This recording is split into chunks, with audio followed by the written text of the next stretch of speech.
Misal, duwe akik, di kono iku ana khodame, paham lek ana khodame. Terus gak diimani, cuman dipake ngono. Iku resiko nggak nang wong? Nggih, tetep namine akik niku sesungguhnya perhiasan tangan. Hmm. Napa malih lek akike niku dugi permata, dugi intan, nggih nemen saene. Lah niku Mas Wahid nggih. Hmm. Sae niku sesungguhnya perhiasan tangan, mboten napa-napa. Tiyang ekstri, tiyang jaler niku mboten napa-napa. Lah ngoten.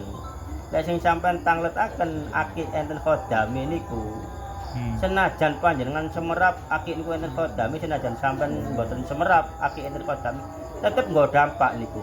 Menawi panjenengan nggadahi yuga bayi, niku mesti sering ngudot ten lare bayi niku wau sing di lingkaran griya niku wau. Lah niku dampake ten mriku Mas Wahid. Lah niku nggih.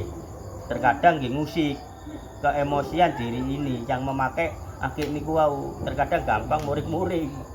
Ngomong nggak serono ambek bojone wis kudu ngamuk ae ngono. Lebih baik nggih niku wau lah. Nek sekedar akik nggih sekedar hiasan tangan mawon pun enten sing pados kodam-kodami menika ora usah.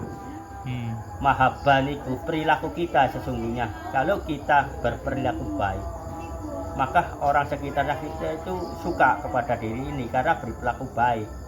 Jangankan sesama manusia sekitar kita, hewan niku terkadang ngerti bahwa orang ini baik, kadang nggih seneng ten tiyang ingkang sing maca sholawat-sholawatan menika. Lah niku Mas Wahid nggih. Intine ten mriku. Pun sampe lah ndamel akik-akik sing ngeten khodame nggarai nafsu, nggarai mancing nafsu kita niki wau. Lek ndamel nggih perhiasan tangan nggih umum-umum mawon. Pun Mas Wahid nggih, kula kasih.